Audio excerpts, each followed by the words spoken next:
अगर इंसान के पास एक बड़ा विजन ना हो, इंसान के पास एक बड़ी मंजिल ना हो, इंसान के पास एक बड़ा दुश्मन ना हो, इंसान के पास एक बड़ा गम ना हो, लोगों के दिए हुए वार ना हो, तो वो तो इधर बंदे लिटा देगा गुस्से के अंदर। अगर एक खामंद ने अपनी बीवी से ये बात ही नहीं की कि हम ये बनाएंगे अपनी जिंदगी में, तो कॉम्प्रोमाइज किस लिए करेंगे फिर?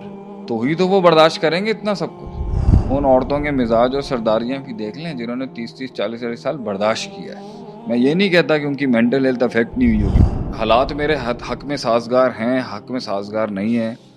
कैसे समझाएं दुनिया को भैया कि मेरा मेंटल हेल्थ डिटीरियोरेट हो रहा है। इंसान का नफ्स, इमाम हसन बसरी रहमतुल्लाह से, is like a mad camel, एक बावला ऊंट की तरह है। इसको लगाम दे के इसको कंट्रोल करना ना, ये हर जगह जान छुड़ा के कुछ ना कुछ पॉप आउट करेगा आपके माइंड से। और ट्रेनिंग हुई भी नहीं है हमारे माशरे के अंदर के भी बचपन से ही सिखाया जाए भी औरतों के ये मसाइल हैं, मर्दों के ये मसाइल हैं, बच्चों का ये mental health is the most. इस फेज में जिंदगी में ये होता है। हाँ, आपको आपने इतना समझना है, आपने जगह देनी है, आपने दिल खोलना है, आपने एक्सपैंड करना है अपनी डाइवर्सिटी को, आपने बर्दाश्त करना है, आपने बड़ा इंसान बनना है ही नहीं। जब मी माई सेल्फ एंड आई, भाई मैं ही हर चीज़ हूँ, मैं ही पूरा सूरज, सारे ऑर्बिट, सारे सैयारे मेरे इर्द गिर्द घूम रहे हैं। मेरा जो मसला है वो किसी का हो नहीं सकता, मेरा जो गम है वो किसी का हो नहीं सकता, मेरी जो तकलीफ है वो किसी की हो नहीं सकती, मेरी जो डाइवर्सिटी है वो किसी की हो नहीं सकती। और मैंने जो तकलीफ और सफ़र काटा है और जो मैं महान आदमी हूँ, तो एक आदमी आके पूछे, बद्दू आ जाते हैं, बद्दू आके कह रहे हैं, कसम खा के आप सल्लम की जिंदगी देख, कभी जिंदगी के अंदर सर के सादे को रमी गया था उसको कसम खिलवा रहे, सर के बाल से पैर के नाखून तक कभी जिंदगी में गुनाह ने टच नहीं किया। 2 बार ओपन हार्ट सर्जरी हो चुकी हुई है, जमजम से धुला हुआ दिल है। जिंदगी के अंदर कभी आपकी लिनियज के अंदर, आपके खून के अंदर कभी जो है ना जिनाकारी नहीं हुई थी जिंदगी में, आपने कभी किया नहीं कोई जिंदगी में गुनाह का। सादगी से जिंदगी गुजारी है, सेल्फ एस्टीम, इंटेग्रिटी वाली लाइफ है। एक आदमी आके बोलता है, आप कसम खा के बोलें कि आप जो है ना अल्लाह के नबी है, बंदा कहे मैं झूठ बोल रहा हूँ। और कोई आके बोल रहा है अदल, एक बंदा कह रहा है कि अदल, आप सल्लम अदल करिएगा क्योंकि माल बांट रहे हैं आप। अच्छा, आप सल्लम कह रहे हैं अगर अल्लाह की जमीन पर, आसमान के नीचे, इस दौर के अंदर अगर मैं इंसाफ नहीं करूंगा तो कौन इंसाफ करूंगा? मतलब आप जुमलों में दर्द देख लें आप, कि वो भी आपने संभल के बात करें। एक बंदा, अच्छा वो खैबर के मौके के ऊपर, पता नहीं कौन से मौके के ऊपर उनको पैसे दे दिए ज्यादा, महाजरीन को दे दिए, तो अंसार वालों ने कह दिया ਅਸੀਂ ਤੁਹਾਡੇ ਨਾਲ ਇੰਨੀ जंग भी लड़ी, ਤੁਹਾਡਾ साथ भी ਦਿੱਤਾ ਸੀ, ਤੁਹਾਡੇ ਨਾਲ भी खलोए थे, तो तुसी माल सारा उन्होंने दे देता है। आपने कहा वो माल लेके जा रहे हैं, तुम नबी लेके जा रहे हो। मतलब आप सोचेंगे, मैं ये सोचता हूँ कि भाई मेरे लिए तो ऐसा नहीं है कि वो नबी फील नहीं हो रहा था, अल्लाह ताला कह रहा है आपका दिल हम जानते हैं, वला का नालुम वन्ना का युजी को सदर तंग हो रहा है, हम जानते हैं, हम जानते हैं कि आपका सीना तंग होता है। बेमा यकूलून जो बातें करते हैं लोग, उसमें भी आप वसल्लम की परफॉर्मेंस लेवल देख लें। बीवियां अपनी बीवियां हैं, वो उनकी अपना तनाव चल रहा है, वो अपना की तरफ खींचने की कोशिश कर रहे हैं। बेटी अलहदा परेशान है, उसके पास नौकर गुलाम नहीं है कोई, वो मांगने आ रही है कि मैं थक जाती हूँ, हाथ मेरे ख़राब हो गए हैं, घरों के काम कर करके मेरे पास है ही कुछ नहीं, मेड नहीं। आप सब कह रहे हैं तो आप जो है ना 33 दफ़ा ये 34 दफ़ा ये 33 दफ़ा ये 33 दफ़ा तुम सुभान अल्लाह in the midst of all that, उसमें फिर आप बच्चों को देख रहे हैं, फिर मुनाफिकीन है, वो अलहदा तरीके से कर रहे हैं। आप सल्लम वैसे एक गलती से भी नहीं, एक अल्लाह के हुक्म की तरफ से एक ऊंट पीछे रह गया अम्मा आयशा का, उन्होंने वहां पर जो है प्रोपेगेंडा खड़ा कर 15 दिन का प्रोपेगेंडा किया होगा। रोज बातें हो रही हैं, आप बैठे हुए, आप इर्द गिर्द लग रहे हैं, मेरे घर के बारे में बात हो रही है।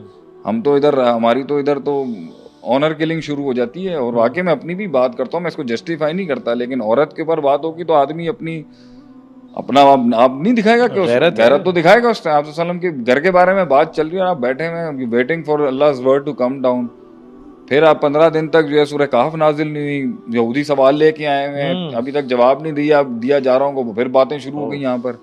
फिर इतने में जंगे उहद जो है उसमें डाउन हो गए, 70 सहाबा उसमें शहीद हो गए।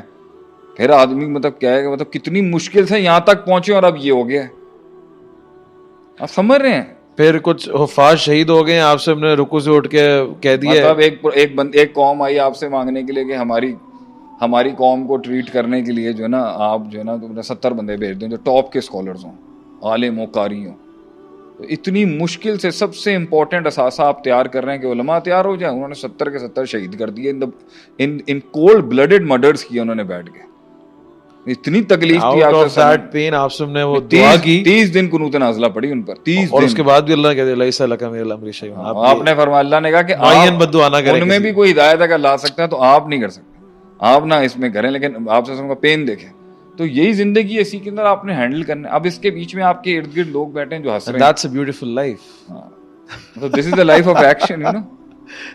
After all these things, you won't say but the life is not. The life is still beautiful. Life is still beautiful. कहाँ से आपको आप देखते हो जिंदगी में खूबसूरती कहाँ से लाए हैं? रसूलुल्लाह सल्लल्लाहु अलैहि वसल्लम का जब इस दुनिया से जाने का वक्त था, तो जब it was his last final moments, what was you doing?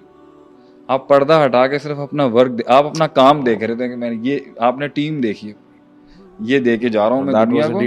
He was जो ही, आपने कहते हैं पर्दा हटा के आपने आखिरी वक्तों के अंदर भले रफीकुल आला के best man in the on the earth, just looked at his entire work, ये Abu Bakr is my life work, Umar is my lifetime work, Ali is my lifetime work, Usman is my lifetime work, Talha is my lifetime work, Aisha is my lifetime work, these are my, Abu Huraira is my lifetime work, I've created, Allah took this work from me। ये दुनिया को मैं ये James दे के जाऊंगा, ये जर्नैल दे के जा रहा हूँ मैं, ये स्ट्रैटेजिस्ट दे के जा रहा हूँ, ये रिफॉर्मिस्ट दे के जा रहा हूँ, ये एजुकेशनलिस्ट दे के जा रहा हूँ मैं दुनिया में, क्योंकि मैंने डाउन द लेन 23 साल के अंदर हार नहीं मानी कभी।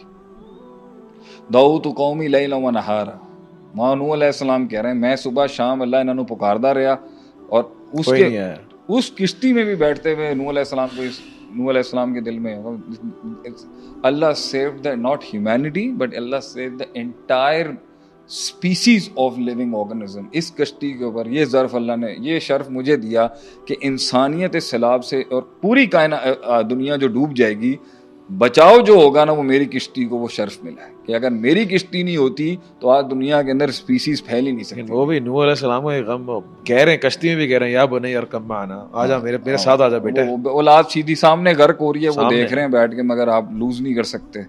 फिर लूत अलैहिस्सलाम है, उनकी बीवी है, आप लूज नहीं कर सकते। तो फिर आप आपके ससम के सामने आपके बाजू शहीद हो रहे हैं, आप लूज नहीं कर सकते, आपने वो कूल रखना है। और फिर भी आप कह रहे हैं अमान है, अमान है। It's not like हम अंबिया की जिंदगी डिस्कस कर रहे हैं तो ये कोई सुपर नेचुरल लाइव्स हैं। It's indeed in the lives of everyone who is achieving something in life। आप ये देख लें कि आप ये सोचें कि मुझसे अगर इंसान के पास एक बड़ा विजन ना हो, इंसान के पास एक बड़ी मंजिल ना हो, इंसान के पास एक बड़ा दुश्मन ना हो, इंसान के पास एक बड़ा गम ना हो, लोगों के दिए हुए वार ना हो, तो वो तो इधर बंदे लिटा देगा गुस्से के अंदर। It is the grand vision of his मंजिल जो रुकवा उसको कहते हैं। ये इंडीड मैंने आपकी बड़ी रिलेशनशिप काउंसलिंग देखी हैं, इसमें आप लोगों के मसले वगैरह सॉल्व कराते हैं। तो जब मियाँ बीवी आपस में बड़े बड़े इश्यूज लेके आते हैं तो आप हमेशा से पूछते हैं विजन क्या था साथ जुड़ने का, व्हाट वाज दैट लिंक जो कि इतना मोटिवेटिंग हो या इतना। अगर एक खामंद ने अपनी बीवी से ये बात ही नहीं की कि हम ये बनाएंगे अपनी जिंदगी में, तो कॉम्प्रोमाइज किस लिए करेंगे फिर? तो ही तो वो बर्दाश्त करेंगे इतना सब कुछ। तो बर्दाश्त नहीं करने वाला आदमी टिपिकल पाकिस्तानी माशरे में औलाद की वजह से होता है। वो बात नहीं करते, कहते हैं बस हम दोनों साथ हैं औलाद की वजह से। हाँ, ये जुमला बहुत मिलता है कि मैंने तुम्हारी माँ को ना बर्दाश्त किया है, और वो कहती है बेटा तुम्हारे बाप को बर्दाश्त किया है 15 साल सिर्फ तुम्हारी वजह से।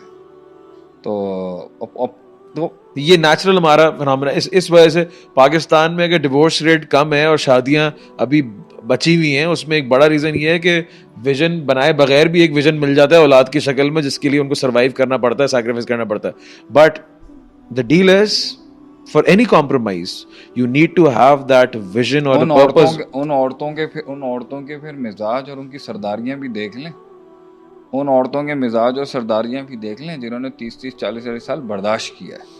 मैं ये नहीं कहता कि उनकी मेंटल हेल्थ अफेक्ट नहीं हुई होगी, मेंटल हेल्थ तो देखें, मैं आपसे कह रहा हूँ इस सारे में मेंटल हेल्थ अफेक्ट होगी आपकी। और इस रास्ते के अंदर जो एक मेंटल हेल्थ आदमी की डैमेज होगी, उसका तो कोई खमियाजा ही नहीं है कि भाई हालात मेरे हक में साजगार हैं, हक में साजगार नहीं है।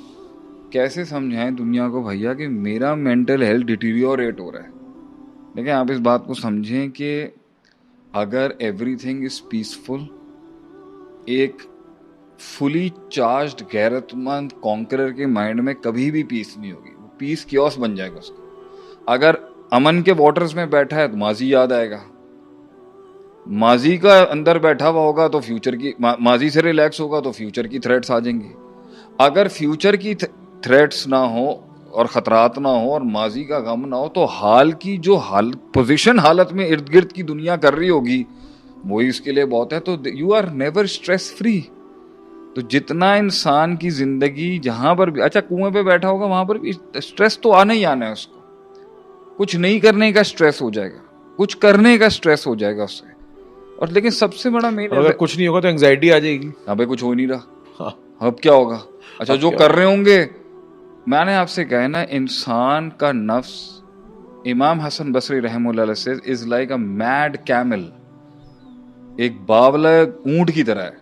इसको लगाम दे के इसको कंट्रोल करना ना, ये हर जगह जान छुड़ा के कुछ ना कुछ पॉप आउट करेगा आपके माइंड में। सही है। अब ये होगा, आगे ये होगा, पीछे ये हुआ था, ये कर रहा है, वो ये कर रहा है, उसके साथ ये हो गया, मेरे साथ उसने भी हो मेरे सकता साथ है। ये बात क्यों की, मैंने वो बात सुनी थी, जहाज में बैठने का स्ट्रेस, हाइट फोबिया क्रिएट कर देगा, कहीं जहाज गिर तो नहीं जाएगा, फलान नहीं हो जाएगा, किसी को दरवाजे का फोबिया डाल देगा, ये किसी को सफोकेशन का दरवाजा बंद नहीं करो, मैं कुछ लोगों को जानता हूँ दरवाजा बंद करूँगा चोकिंग फील होती है, किसी को, मुझे ये डोर नॉब्स की एंग्जाइटी होती थी एक जमाने में, झगड़े इतने देखे हैं लाइफ के अंदर, ऐसा लगता था दरवाजा खोलेगा अंदर से भूत निकल आएगा जो चीखेगा चिल्लाएगा और सब कुछ करेगा। I used to have that fear of the door handles in my time. तो ये तो हर नफ्स को तो कुछ ना कुछ चाहिए। अच्छा वो मुझे घूर क्यों रहा है, वो मुझे देख क्यों रहा है, उसने बात नहीं की, इस महफिल के अंदर मैं था, मैं इतना अच्छा स्वीट चिल था, मगर उन्होंने रिस्पॉन्ड सही नहीं किया, मैंने कहीं ज़्यादा बात तो नहीं कर दी, मैं कहीं ज़्यादा ओपन तो नहीं हो गया, मैं ज़्यादा खुल तो नहीं है, मैं कहीं ज़्यादा चुप तो नहीं हो गया आगे से, उन्होंने इतना अच्छा जेस्चर ही नहीं दिखाया आगे से, मतलब क्या बात है। मैंने तो फुल अपना आइडिया पिच किया मगर वो बोले नहीं आगे से, वो आगे से कह रहे हैं तुम्हारी फाइल जो है वो बड़ी सही है और हम तुम्हें देख रहे हैं, तुम सही जा रहे हो ऊपर से। बंदा कह रहा है मैं अच्छा ठीक है, कोई देख रहा है, आई एम अंडर वॉच। ये कैमरे का कितना स्ट्रेस है आप देखें, सब इस कैमरे के ऊपर कितने लोगों को एक्सपोज किया जाता है। भाई मैं यहाँ पे बैठ के कोई ऐसी बात कर दूं, इससे रिकॉर्ड हो, कोई डिफेमेशन का मसला ना आ जाए, मेरी इज्जत ना कोई उछाल दे आगे से, फिर अल्लाह आपका भला करे। सबसे ज्यादा मेरे ख्याल से इंसान को तकलीफ अदील भाई उस वक्त होती है उसको कुछ समझ नहीं सकता और वो समझा नहीं सकता। जैसे मर्द औरत को अपना फाइनेंशियल स्ट्रेस कैसे समझाए, ये एक बड़ा क्वेश्चन है। और औरत मर्द को जो है अपने घर के अंदर अपना घर हैंडल करने में और बीवी बच्चे हैंडल करने का स्ट्रेस कैसे समझे, ये एक दो ऑपोजिट दुनिया है। मर्द कैसे समझे भाई हार्मोनल चेंजेस क्या होती है, औरत की प्रेगनेंसी के अंदर, डिलीवरी के बाद, पोस्टमार्टम वगैरह, ये एक पूरा प्रोसेस है जो चलेगा उसके साथ, और उसका दिमाग घूमेगा, उसके अंदर उसको तकलीफ आएगी, उसकी मूड स्विंग्स होंगे, उसके हार्मोनल चेंजेस होंगे, उसकी बॉडी केमिकल चेंजेस से गुजर रही है, वो जंगे लड़ रहा है बाहर, वो आके इस हसासियत को समझने से कासिर है। और ट्रेनिंग हुई भी नहीं हमारे माशरे के अंदर कि भी बचपन से ही सिखाया जाए भी औरतों के ये मसाइल हैं, मर्दों के ये मसाइल हैं, बच्चों का ये, mental health is the most, इस फेज में जिंदगी में ये होता है। हाँ आपको आपने इतना समझना है, आपने जगह देनी है, आपने दिल खोलना है, आपने एक्सपैंड करना है अपनी डाइवर्सिटी को, आपने बर्दाश्त करना है, आपने बड़ा इंसान बनना है ही नहीं। ये तो एक कमज़ोर माशरे की अलामत है जहाँ मी माई सेल्फ एंड आई, भाई मैं ही हर चीज़ हूँ, मैं ही पूरा सूरज, सारे ऑर्बिट, सारे सैयारे मेरे इर्द गिर्द घूम रहे हैं, मेरा जो मसला है वो किसी का हो नहीं सकता, मेरा जो गम है वो किसी का हो नहीं सकता, मेरी जो तकलीफ है वो किसी की हो नहीं सकती, मेरी जो डाइवर्सिटी है वो किसी की हो नहीं सकती, और मैंने जो तकलीफ और सफ़र काटा है और जो मैं महान आदमी हूँ, ये इस माशरे, इस माइंडसेट को, इस नार्सिसिस्टिक सेल्फ ऑब्सेस्ड माशरे को आप क्या सिखाएंगे, बंदे को क्या समझाएंगे कि यार औरों की भी तकलीफ है, औरों का भी दर्द है।